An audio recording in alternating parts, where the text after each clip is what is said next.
All right, good morning, and that much-awaited interview is here with us right now. Good morning, this is Good Morning Kenya, an extended version of this program now coming to you live all the way from County 039. I must admit for the second time, it's cold. It's pretty cold here. But you know why? Because we're just right at the foot of Mount Elgon. We are a blessed lot, all right? Welcome to the program. On set, we have Governor Ken Lusaka, who is going to be talking about national politics, his development agenda, the far he's made this particular county to go with a population of around 1.6 million people as per the 2019 consensus. What is his agenda for this beautiful county of Bungoma? Welcome to the program. Can I call you Speaker, Governor? All those are my titles. I have been a district officer, I have been a district commissioner, I have worked in office of the president in charge of provincial administration, I have a permanent secretary in the Ministry of Livestock, I have been a governor, Speaker of the Senate, and back as a governor. So I think all those are my titles, but as we speak now, I am the governor of Bungoma County. Thank you. It's a beautiful county. Pretty cold. How is it so far? 160 days in office? So far so good. I came back to space that I know.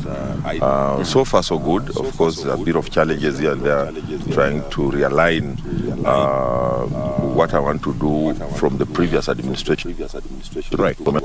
In my first term, there was a trajectory that I had taken, and there were things that I did and I intended to do for 10 years, but I had that break. So I'm trying to come back or realign what was happening back to my manifesto and the things that I promised the people of Bungoma during the campaigns. But so far so good. Were they interfered? Yes, a lot of things were interfered with. For example, I had a system, a governance system, for example, as provided for in the County Government Act.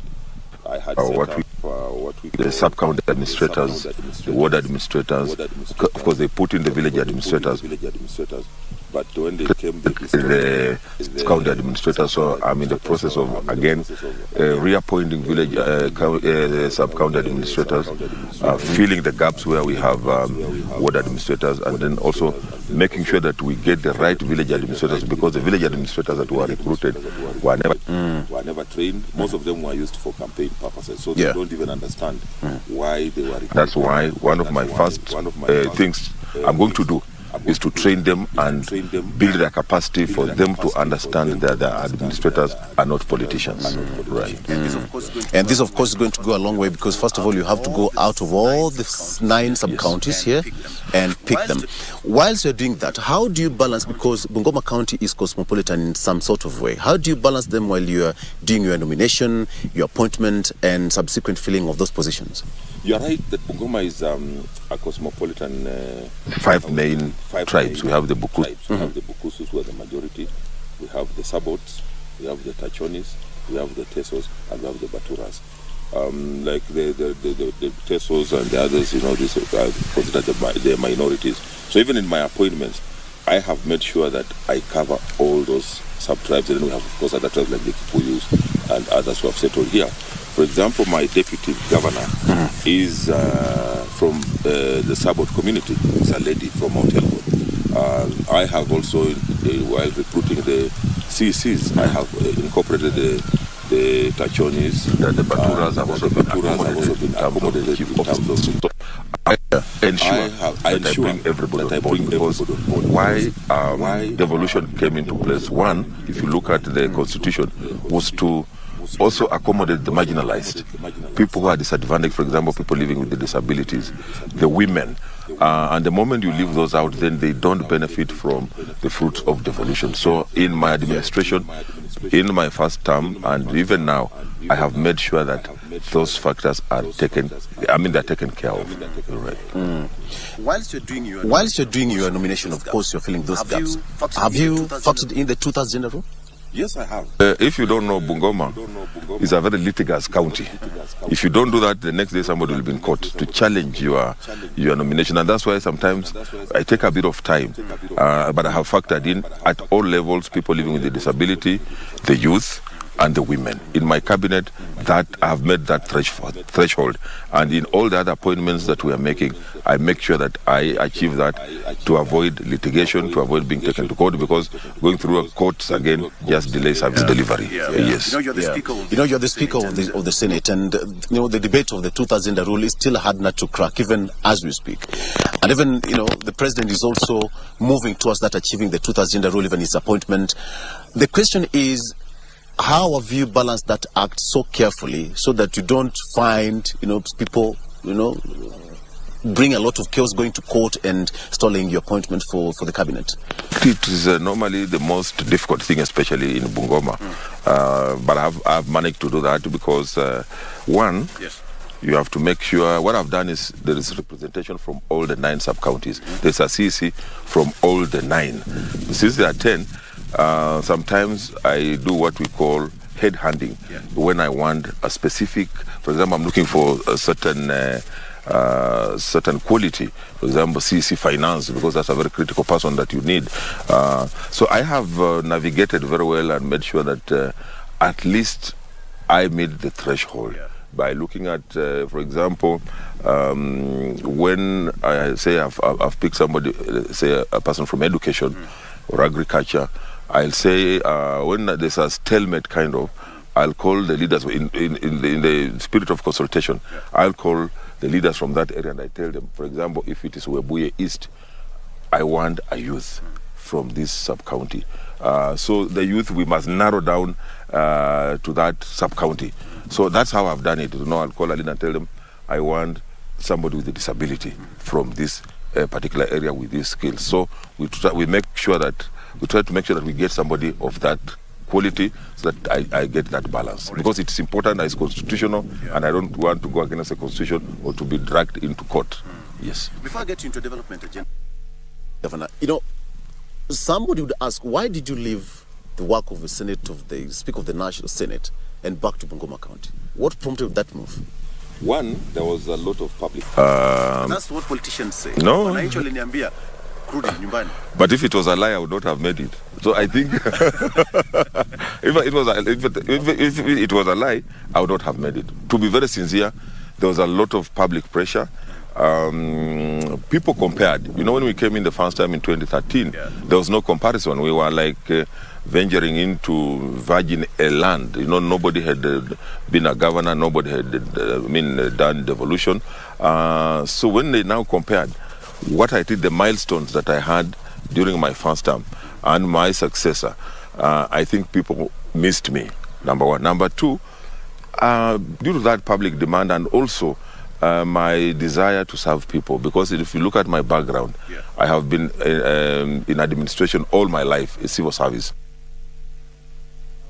My life in public service, serving the people. And there's nothing as gratifying or satisfying as serving your people, because there are things that you can do that touch the people. You pass a road and people say, this road was done by Lusaka, our governor. I was given this dairy animal by Lusaka.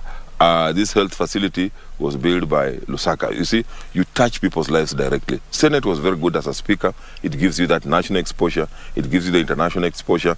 But again, in terms of touching the lives of the people, governors, as a governor, you do that directly. There was a missing link somewhere. And also, what I've also realized, because every step you make, there's some experience. There's nothing as good as having the people support. Nobody will threaten you. Nobody will just wake up and say, threaten you with an impeachment or something like that, because you have the people support. So a job given to you by people is more satisfying, is more reliable than, just being appointed and being given this position. Anybody will do that. So I think those two informed my decision to come back as a governor. Absolutely. And the achievements in the Senate, a couple of bills, of course, some of them collapsed. Of course, they collapsed because we know, like when Senate or Parliament, that's National Assembly or Senate, go on adjourn synod, it means you're not going for elections or something like that. Some of those bills collapsed, but I'm happy that a lot of things also went through. Like we were able to implement Senate Mashinani. Senate Mashinani is taking the Senate to the people. We went to Asingisho Eldoret, we went to Kitui, and then COVID came in and disrupted that. But that was something that was really interesting. Most of our people, because they would come and ask the questions. There were pro-devolution bills that we passed. For example, Assumption of Office Bill, which made it very clear how do you take over. For example, because there was that gap. It was not clear. Now a governor will lose an election and then he just disappears. He can decide to go with all the assets that belong to the county. So we streamlined that, and many other pro-devolution bills that we passed. So I was proud to have presided over the Senate, the 12th Senate, at that point in time. And a majority of the senators who are there, have also transitioned to governors. Yes, over 9 senators have come to be governors, and and vice versa. So I think the devolution family. One thing that I'm very happy is that now we're just going around. It's like a merry-go-round. You find senators who have become governors who have become senators, and members of parliament who have gone to be senators or governors, and that kind of thing. That is the way it should be, that you don't know where you are, because in the past we have had people, for example, condemning the Senate, condemning National Assembly. Then you end up finding yourself as a member of the National Assembly or a member of the Senate. Then you wonder what. That's at some point. It will be needed to work together. Yes, we need to work. But Governor, one critical bill that you worked on is the county revenue share. Yes. And you had a lot of long meetings with the president, with the stakeholders, to get the revenue share for different counties.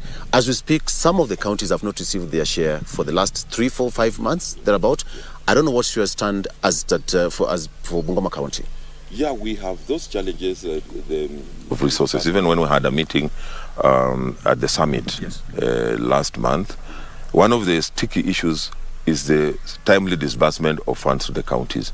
And the president has pronounced himself on this. He has said Treasury should disburse funds in a timely manner to enable counties function.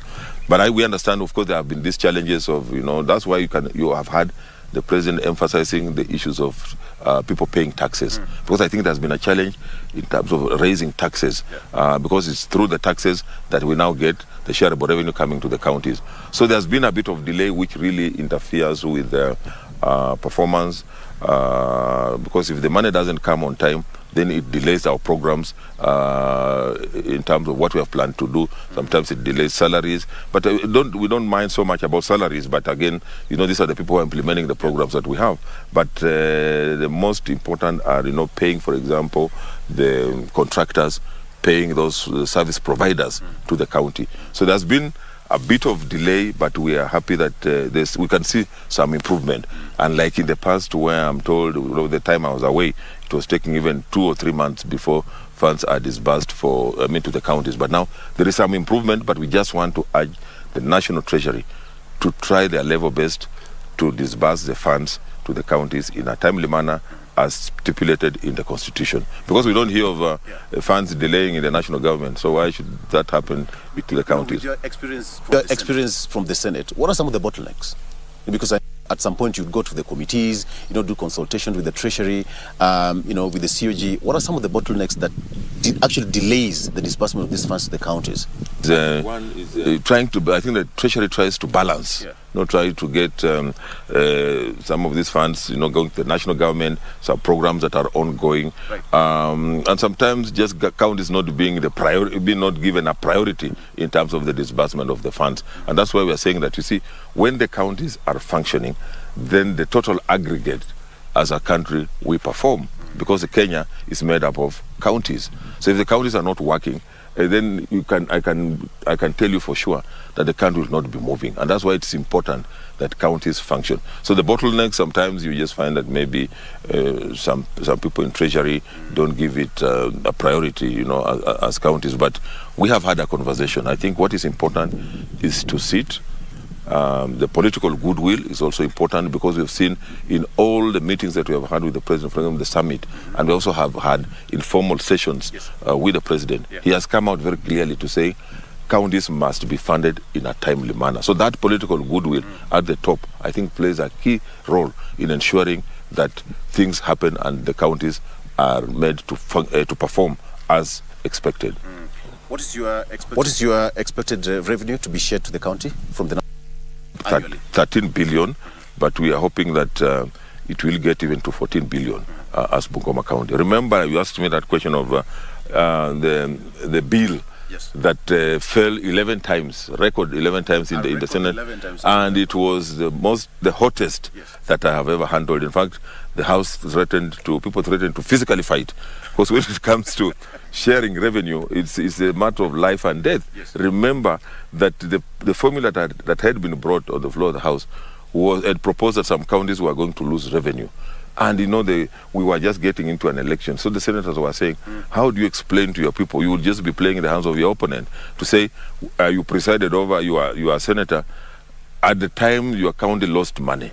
So the issue was that no county should lose any revenue. Right. And that's that is how we concluded that the national government ended up getting over 50 billion to add to the counties, so that at least every county no county lost money. And that is how even Bungoma had an increment of about 2 billion to its kitty. So we are expecting about 13-14 billion to come to Bungoma County in the next financial year. What have you received so far? So far, it comes. It doesn't come all at the same time. It comes in bits. So we are not doing badly. Should be over about 7 or so billion has already come, and that is what we are now using for both recurrent and development. You have your own collection as a county. What's your target? Your annual target? Revenue collection? For example, about 3 or so billion. We are again targeting about 4 billion on revenue collection.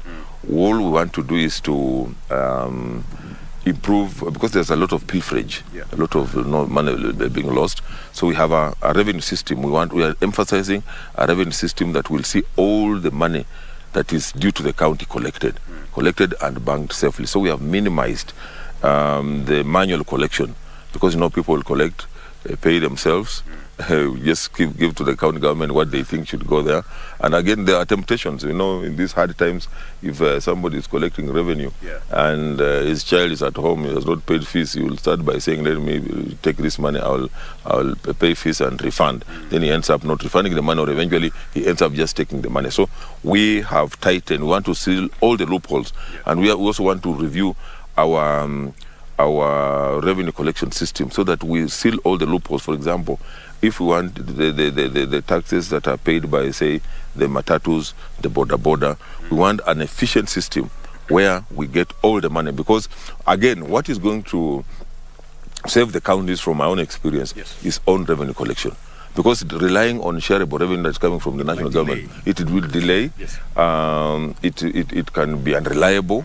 But if we increase our own revenue collection, and this is something that we even emphasized during the summit, which is something that we even talked about even when there was a speaker in the Senate, that will really help the counties to grow. For example, a county like Nairobi, if they were to intensify their own revenue collection, they should not even be asking for shareable revenue, because Nairobi can collect all the money. Itself can just collect their own revenue. I hope Governor Sakaji is listening to this. He can collect his own revenue and even lend the national government, lend even the national treasury, because there's a lot of money that is collected. Even here, that's one of the things that I really want to do, because we want to seal the loopholes where we lose revenue. And that's going to be one of my focus, that we have a revenue system that will ensure what we collect is enough to complement what the national government, the national treasury gives us, to be able to give services to the people. And Governor, this is very important for you, because one, when we came to seek for the second mandate from the people of Bungoma, they gave you that mandate, and you must be so thankful for that, because it's a big gamble moving from Senate back to the county, because it's a wananchi, they speak, and when they speak, they can speak in different language. But then, what is your development agenda based on your manifesto? And you had your first inaugural speech last year in October. To this far, what have you achieved as a county governor? In politics, there is no really handing over, depending on how you come in. It's a transition. It's a transition. Somebody has lost, he decides to go away. Some carry away all manner of things. So when I came in, you find that I inherited a system or people who are serving, whose loyalty is more with my predecessor. So I have tried to align to get people who are loyal, people who are going to serve based on. So what I've already done in, the first one of the things that we have done is the road network infrastructure, because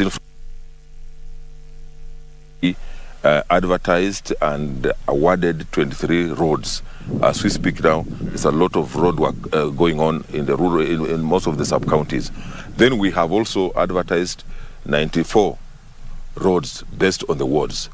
As we speak now, the evaluation has been completed. The tender is going to be awarded anytime this week, so that again we now deal with the rural roads out there. So that is ongoing. Already some of the roads, there's a road that is called Lusaka Road. Yes. It was named after me because, when I came in, it was a footpath. And I put tarmac. It's a bypass in Bungoma town. It comes from Bungoma town, passes the mortuary, then up to Sikata. Yeah. Already now we have put tarmac. It's totally complete. It was ignored because they say that was Lusaka's program. Like I said, in politics, sometimes there's no handing over. Then we're also going to do other roads in town, Bungoma town. We have done, there's a road called from Kibuk in Mount Elgon, Kibuk to Chepkitale. Again, I opened up that road. The last time it had been done was 1973. So when I came in the first time, I opened it, but when I went, again, it was abandoned. That was Lusaka. That one is complete. There is also a water project that's ongoing in a place called, in those sides of Kibuk. Again, it is a Korean project that's going to serve over 100 residents. The problem was they could not access the source, so we have again done a road, 10-kilometer road, which I commissioned. Works are ongoing, should be ready in the next 1 month to be able to open up that place and to be able to enable the Koika, the Korean team that are working on the water. That water is what is going to flow all the way from Mount Elgon through Kabuchai up to Kibabi University. Yeah. So that's going to give water to our people. So as far as the road network is concerned, we have done very well. In agriculture, during my first term, I came up with various programs. I was very visionary in what I did. During my first term, I bought tractors. I bought our weather stations to be able to let our farmers know the weather pattern. I bought soil testing machines. I bought dryers, to take care of the post-harvest challenges, because we lose a lot of those things. And then I also started a subsidy program where we were giving free fertilizer and seeds to the vulnerable groups. So as we speak now, already we have procured a fertilizer, we have procured seed, and I'm going to launch that program next week on Monday. Subsidized. We're giving free to the farmers who are vulnerable. The committees have already vetted the farmers. This is meant to address food security. And this time we have also added a component of insurance, so that all those farmers that we are going to give subsidized fertilizer and seeds are also going to be put on an insurance. Yeah. And we have worked out a way how to assess if there's crop failure, that the farmer will not get out free of charge. The insurance will be able to pay that particular farmer. We have already worked out. This is a new component that I have added in my second term. In terms of health, of course, having been a civil servant and during the campaigns, I promised the civil servants a good package to keep their morale up. Since I left the last 5 years, we have health workers who have never been promoted, so their morale is really low. Yeah. We have workers who have been who had been on contract for many years. And that's a very big issue even for most of the counties. Yes, I have effected. Last month I promoted 179 health workers who are on contract to permanent and pensionable. 179. Okay. Over 200 are going to be promoted either this week or next week. There are letters already. We're just awaiting confirmation of funds from finance. We have also advertised to recruit more than 200 health workers, because we have a challenge. We have health facilities that are run by one nurse, yes, or from one clinic officer. When they go for lunch, everything closes down, or if they fall sick, then it can operate. So we are again building that capacity of our health facilities. My focus in health is primary health care. Which is quite primary health care. And how are you, based on that, how are you capitalizing that in all the non-sub-counties? We are having what is called public participation, and we're working very closely with the ward the MCS. We want to identify a health facility in all our 45 wards, which will be properly equipped, which will make sure that it functions. And I've been giving an example where I stay. My nearest health facility is called Mahonge. The other day I was not feeling very well, and I thought, now, if I was to be taken to Mahonge, really, do they have facilities that can even check my pressure? Even first aid. The first aid. And I realized that that's a challenge, and we can lose lives just because we have not equipped our primary health facilities. But that, Governor, that puts you under. Going to focus on that, because in all this, it depends on what you want, what's your priority. For example, if I say I'm going to give that as my priority in the next 5 years, that I will be a governor, it's achievable. Because I'll make sure that in every budget that we put, we're going to target, if either we deal with 10 wards or so, to make sure that at least there is a functional health facility. And I'm also networking. The other day, 2 days ago, I was in Nairobi negotiating with Safaricom. Safaricom have accepted to assist us to build a facility worth about 30 million, 30 million maternity facility for our county. So we are going to identify where it will be. AMREF, I've had a discussion in AMREF in Nairobi. As we speak now, they are already in the county trying to identify, they have already identified areas where they're going to put oxygen plants to supply oxygen in some of our facilities. So that collaboration with with partners and what we are raising, I'm sure that we are going to improve the health of our people. So sometimes, when people say our governor is traveling, going to Nairobi, we are not just traveling for fun. We are traveling you can't just sit in Mapera here and expect that people are going to look for you to bring, and yet other governors are all over. It's a competition. How do you negotiate? How do you network with the other partners to be able to assist you? In terms of education, that's where we have had also a bit of a challenge. My predecessor started a program. It was, I had a bursary program, scholarship program. We have TVETs and we have ECD. Is this county owned or governor-owned bursary? This county. Yeah, but the tragedy is that my predecessor focused more on scholarship. Okay. And if you look at the functions of the county government as per Schedule 4, our focus should be TVETs and ECDs. That is what is devolved. And therefore, even during my first term, I built ECD classrooms. I was the first one to recruit 2,000 ECD teachers, put them on P&P, improved their scheme of service. They were earning very well. I'm sure the salaries, whatever commission, that they try to interfere with that kind of scheme of service that we came up with. Then the TV, I also focus on technical training institutions, TVETs. But when my predecessor came, he focused more on scholarships. And the tragedy is he increased the numbers from 2,000 to 8,000 because of elections. He wanted to use that to win an election. Now, as I speak now, we owe schools a lot of money. One of the schools, for example, Teremi, we are owing schools an average of 14 million, which we need to pay. Most of the students who are given letters to go to schools with promises promissory notes, promises like we'll pay. Now we have a big problem. We have rationalized, tried to rationalize. Of course, they're inciting parents to say, oh, we were on scholarships and whatever. And this is creating even a dependence syndrome. We're not saying we don't want to support the vulnerable students. For example, for the bursary that I'm emphasizing, bursary, if they go to most of our local schools, the average is 5,000. If you pay 5,000 in the 45 wards, at an average of 5,000, you will capture 36,000 students, as compared to scholarship, even if you were to say there were 7,000. The bigger number will be captured through bursary. And then we also must revive our TVETs and ECDs, because that's our function.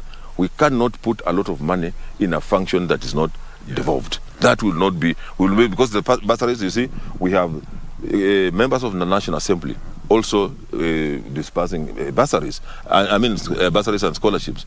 We have institutions like banks also giving scholarships. So one of the things that we have done is to streamline, so that a student who is benefiting from one bursary does not benefit from another, because we have students who are benefiting from the banks, who are benefiting from the constituencies, and again who are benefiting from the county assembly. So that we have streamlined, and I want to promise the people of Bungoma that we are going to streamline and refocus on what is devolved.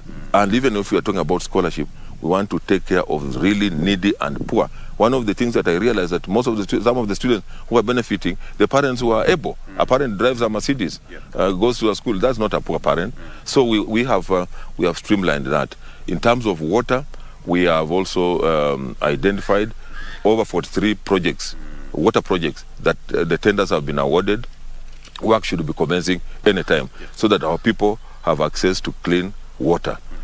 They access water, and that water is also clean. So in terms of sports and gender, we've been having challenges of, for example, when we have games or we have something in the welfare things. Bungoma is a citadel of talent. Yes, talent. Yeah, now I started a high altitude training center in Chemoge. It's not very far from where we are. That is the only public high altitude training center in the whole republic. Most of them are private. The purpose was, and I want to complete in the next 2 months, the first phase was to tap talent. If you go to Mount Elgon, like the record holder comes from Mount Elgon. So we want to tap into those talents. You go there, we have the state-of-the-art training institute. We want to acquire more land, do the track and all that kind of thing. I have also acquired a 62-seater bus to be able to assist our sportsmen and women when we are going out, and many other activities. So I am now on the right track. I have started moving. Okay.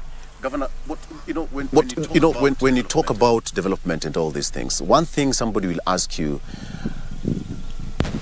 the bit of pending bills, when you left the first administration, then you came back, you went to Senate, and then now you're back.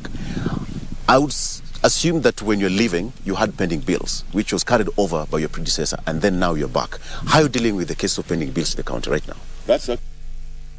And that's why when I came in, I set up a task force, 3 task forces. 1 was to look at human resource, 2 was to look at pending bills, 3 was to look at the issue of scholarships. Now, pending bills, and I think there's a regulation, there's a law that has not been enforced, that certain things should not be done 1 year to elections. Because what has happened is that most governors, or those who are exiting governors, will go into a lot of programs. Like now, if you are hoping to win an election, and a pending bill is where you are spending money that has not been budgeted for. So you go declare roadside declaration. You say, hii barabara itatengenezwa, there's no budget for it. You put a contractor because you want people to vote for you. You start commissioning very many projects. KMTC in Mount Elgon, this one, Ifanyike, this one, let this happen. There is no budgetary provision. So as we speak now, we have over 1 billion pending bills. So I set up a task force to look at the bills that are eligible, and those that are not eligible. And the results are really shocking. You find. Perhaps, Governor, do you think that even the legislators, National Assembly or even the Senate, should come up with a law that if you are a governor and you're transitioning, or you are a governor and you're finishing your term, then each and every program that you started should be finished before you transit and have all these pending bills? Because remember, many people are still crying because the pending bills, either they have not been paid, the suppliers have not been paid, the procurement departments are here and there. Do you think it's now high time for the legislators to come with such kind of a law? Important. There must be a law. I can't remember what it is, but I think it's important that as you wind up, that's what I was saying, that a year to an election, we must curb certain things from happening. For example, you should not have commitments. For example, you're going to commit that this should be done, A year to an election, certain things should not happen, because you are giving it to a successor, because politics is politics, you not win. And I think even that should happen at the national level, where, for example, the president or the government in place should not make commitments that they know are going to be a burden to the whoever will come to take over. Even the national government, I'm sure the president now is also grappling with things that were committed very quickly towards the last regime, towards the end of the year. You know, you do things hoping that maybe you'll come back, or even deliberately, so that whoever comes to take over has a problem. Just the way I've mentioned about the bursary. How do you raise numbers from 2,000 to 8,000 without any budget? So now you come in and they want me now to look bad. They're saying, you see, I had put you on a scholarship. The governor who has come in is now removing you people. But it's not sustainable. So those kind of things, we must have a law. What is now your current spending bills? As you speak? Pending? Yes. It's about over 1 billion. We're just trying to see. Yes, that's what we are grappling with. You know, we're just trying to survive over 1 billion, as you know, stated in the books. But we are now trying to check, because some of the revelations were where a road, they stated that they did a road, 10-kilometer road. When our people went to check, it was 5 kilometers. Where they were saying they were putting maraming, it was just grading. No maram was put there. You go and ask. And I want to thank the people, because the people have become so alert that when you go there, they tell you this road was done last in 2013. It was done in 2015. Hapo walikuja tu wakapita na grade, hakuna maram iliwekwa. So wananchi have become inspectors themselves. They tell us the truth. So we are now trying to rationalize, and of course I want to assure the suppliers, the contractors, that those who worked will be paid.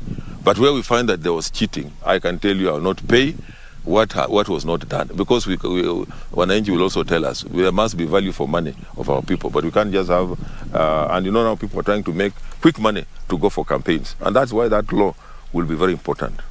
Okay. The question is, you are doing your second term and the last one. What is one thing that the people of Bungoma will remember you with? This now your legacy term. Yes. One, like I've told you, I want to focus on health, because health is what really matters. If people are unhealthy, you can forget about agriculture, you can forget about the roads and all that. So I want to focus on health, primary health care, like I told you. Like I want them to remember me for putting up infrastructure in most of the places, most of the rural areas, that people can be able to access health and access, drugs and all those kind of things. Number two, also want to work on infrastructure, because infrastructure is again very important. You go to Mount Elgon, is the food basket of this county. A lot of our food come from there, but the road network is completely bad. So we want to identify key roads that we will work on, and where we can put them, grade them well, or even put tarmac, that will be okay. And even the lower side, the roads that we are identifying that we want to improve on. For example, there's a road I started, Misihu Brigadier Road. That's the Tongareni constituency. For those who know the geography of this place, it's the only constituency without a tarmac road. So if that road is completed again, it will really open up. There's a road called Matisi Bokoli Road. That's a road that, God willing, we should also be able to put tarmac, and many other roads within the county. I've told you about sports, the high altitude training center. I also want to complete it, because that will also be will be promoting the talents of our youth. Those are the things that I really want to be remembered for, and other activities that focus especially say on the youth, the women, and now also our men. So that there are certain things that I'll be doing that I hope, what we are calling the legacy. This is my legacy regime, and the things that I really want to be remembered for. So health, agriculture, like I've said, infrastructure, and then even water, making sure that every people have access to water. Yeah. What are some of the bottlenecks you're facing in your administration? Because at the end of the day, you must be having some people, as much as you're doing your job, but there's certain people who are just right behind you trying to pull you down. What are some of these bottlenecks? The challenge I inherited a civil service whose loyalty was to my predecessor. So I'm having those challenges. You're having a account secretary who is supposed to be a secretary to the cabinet, but his loyalty is to your predecessor who wants to come back. So immediately you finish your cabinet, all that you have discussed, and the cabinet is supposed to be confidential. All you have discussed is taken to... That is sabotage. It is sabotage. You have, for example, chief officers who hold meetings, and we have able to hold meetings every day, week with whoever my predecessor. So those are some of the challenges that we're having, and I want to propose is that, like it is with the CECs, whose term is tied to the governor. I think we must also have a rule where chief officers, the county secretary, and chief officers' tenure must also be tied to the governor's tenure. It is now, that's now yours now. Yes, we are going to propose that, because let me tell you, very many governors are suffering as we speak, because they inherited a civil service that belonged to their predecessors. So some governors went and chased them away right away, and then they have had issues in court. They have contracts that some are going up to 2026, 2027. So you are forced to work with people who don't believe in you. So you don't know whether they are sabotaging you or not. So that must really be, and this is something that is being canvassed, even at the Council of Governors, that that tenure must be tied to so that when you go, and like in the US, it's very clear, when the president goes, he goes with his team. With the entire team. Just know that when he goes, you go with him. When he's there, you're there. Because people now pretend to be very loyal, to be working with you, but in truth, they are not serving your interest. They're serving the interest of whoever's gone. So those are some of the challenges that are there. Some of the projects another challenge is, there may be projects that may not have been my priority, in my view. But again, you can't abandon them, because taxpayers' money has been put in those projects. So I'm forced to complete those projects, because I cannot leave them as white elephants. Me, I don't have that spirit of saying, oh, those ones belonged to my predecessor, therefore I will not complete them. So I'll be able to complete them. But that may not have been my priority. But I just have to complete, because money has been put in those projects. What is your industrialization agenda? Because at the end of the day, you have to look at something. Certain counties will have to look for one particular product, for example, and then they industrialize it. What is your plan on that? One thing that I'm happy to announce, in fact, we're leaving for Nairobi today. Tomorrow, we are going to Kiridi. During our meeting, a very good project that came up with the industrial park, and the national government is giving every county 100 million. And we are going to top up, I think it's about 125. So we're going to top up to make sure that we come up with industrial parks. So all of us are going to Kiridi to see a model of what an industrial park looks like, because very many people have made pronouncements on industrial parks. My predecessor even took people to Uganda to go and benchmark on an industrial park. Some of them are sitting here. So it ended up just being a tour of Uganda.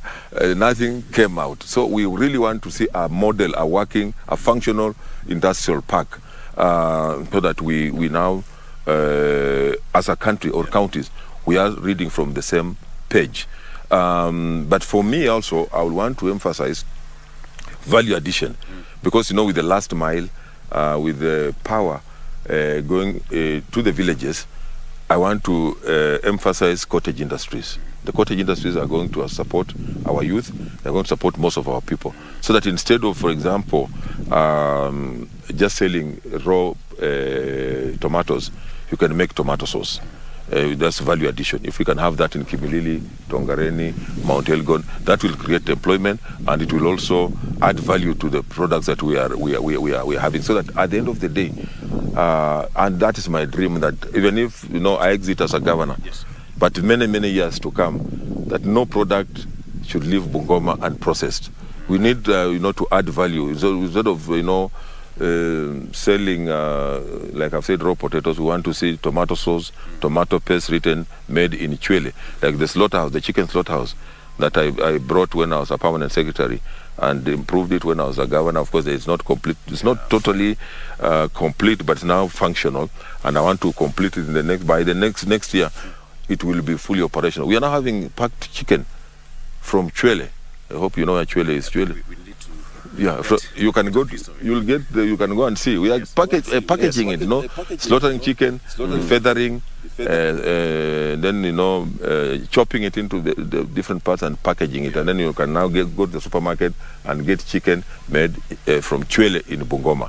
Those are the kind of things that we want to talk about. Even as now we go to Nairobi to talk about the industrial park, Those are the kind of things that we will be looking at. We look at what is viable for Bungoma, what is good for us, because what is good for Bungoma may not be good for Vihiga. Yeah. So this we are going to have a conversation, what we call public participation, identify where the industrial park should be, not themselves decide or say exactly what we want. Okay. Yeah.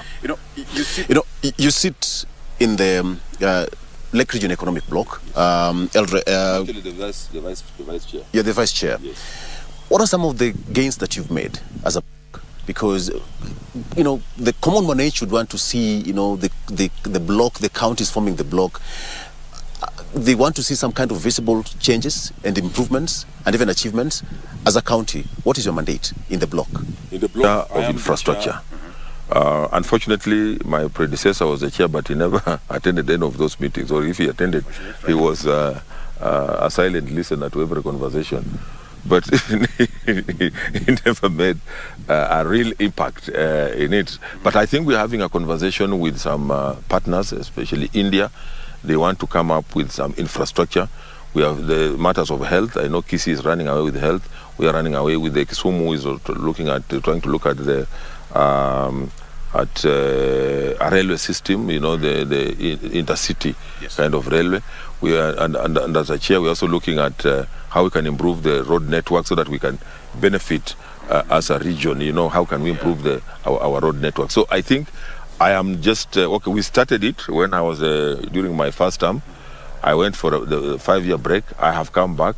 So actually, I've only attended say 2 meetings, but I want to promise that I will want to maximize on the partners that we'll get so that we benefit as a county. Like I've told you, being in charge of infrastructure, we'll be looking at how to improve our road network as a county. So we're having that conversation, and we really want to see how we can benefit as a region, not just individual counties. Yeah. Right. Okay, Governor, as we come to a close, I want to ask you this question. At the end of the day, because the people of Bungoma is looking at you, this is your redemption and legacy period. One thing that you're going to do this year, let's bring it back, not 5 years, this year. One thing that I'm going to do. Yes, this year, you have your executive, your office is ready. You are already on the track this year. This year, one, like I've told you, I want to focus also on infrastructure. Good. I'm going to tarmac some roads. At least this year already, I've done the town roads because they were completely dilapidated. Like I've told you, some roads had not been completed. So I'm going to work out on those. I've told you I want to go this year. Yes. I want to operationalize the high altitude training center in Mount Elgon, the first phase. This year also, I want to complete the health facilities that were being sponsored by the World Bank. That is in Bumula, in Bungoma, and in Naitiri. And like I've told you, with partnering with Safaricom, we're also going to put up a new health facility. We are yet to identify the location, but we are going to put up a 30 million health facility, maternity facility to support our people. So those are the kind of things that I really want to focus on. I don't want to bite more than I can chew. I don't want to promise things. Infrastructure, healthcare, and education. Education and sports. And sports. All right. All right. Governor, as we come to an end, you're blessed. You're blessed. As I started, you're a blessed country. I think this is the country with so many gods. So many gods around. How you survive with so many gods around you? You must be a blessed governor. First of all, I want to condemn. You have so many gods around. We only have one God, and as a county, we have been very lucky to produce very senior religious people in this country. We produced Cardinal Otunga, and during my first tenure, I was putting up a cultural center in a place called where Cardinal Otunga was born. And my vision was people will be coming from all over, because Cardinal Otunga, remember, is on his way to sainthood. So people even coming from Rome to want to see where was this saint born. So we produced Cardinal Otunga. We have also produced an Archbishop Wabukala in the Anglican Church, which is my church. He served as ESC as a chair. As we speak now, the Archbishop of the Catholics, Anyolo, comes from Tongareni here. So we have produced 3 very senior religious people. Now, these other fellows who are masquerading as gods, we want to condemn them. You cannot, you cannot. In fact, it's blasphemy. You cannot come up and just because you are wearing a long beard and start saying you are a god from somewhere. I think it is totally wrong. We want to condemn them, and I want them to come back to go to the real God and pray and ask for forgiveness, because it is wrong to just come up and say something. It's very. We had somebody called Wanyonyi. He was called Wanyonyi, Jehovah Wanyonyi. So Jesus of Tongareni. Yeah, Jesus of Tongareni. Now, when they died, because God is not supposed to die, he disappeared. They were struggling with where to take the body, because he was supposed to have just disappeared. So I think we must really respect God, and we want to bring back this county to the real God. These are the gods that are masquerading. I'll invite them and convince them to confess and seek real redemption from God, because those things are not helping us. Governor, that is your camera. Governor, that is your camera. Talk to your people. They've given you a second term in 30 seconds, if you can. I think it's just First, I really want to thank the people of Bungoma, and I'll forever be grateful to them for, first of all, electing me as their first governor between 2013 and 2017. And when I got a break, I must also thank God that I did not just go home, but I went to serve in even a higher capacity as the Speaker of the Senate. And then when I came back to seek for their mandate, they have given me a second chance. I want to assure them that I will not let them down. I will do all that is humanly possible to improve their lives through the sectors that I've mentioned: agriculture, health, water, education, sports and gender. All round, I will do what is humanly possible, so that when the history of Bungoma County is written, or when people, those will come in posterity, will remember that there was a governor in the name of Lusaka who did ABCD for our people. I want to be remembered for the good things that I have done. But just like in the Bible, it's not how long you are around, but what actions you make that will create an impact. If I asked you today, as my anchor, that who is the longest man in the Bible, who lived many years, you don't even remember. Methuselah. Yeah, you can see you have read the Bible. It was Methuselah who lived for more than 900 years, but very many people don't remember him. Jesus Christ lived for 33 years. People remember him to date. Exactly. People remember the deeds that he did, what he did. So it's not how long you will be there, but what the impact that you leave to the people. And this is what I'm telling the people of Bungoma as I face them now, that I'm not going to let you down. I'm going to perform. The naysayers, the Thomases, let them give us an opportunity to serve, because they will always be there, but we are not going to be distracted by those who don't want us to perform. Governor, thank you so much. Thank you so much. We've been speaking to Governor Kenneth Lusaka of Bungoma County 039. We've been speaking matters, education, healthcare, infrastructure, and so much more. You've heard it from him. Now the responsibility is all on him to deliver as per his manifesto and agenda and what is promised to the people of Bungoma.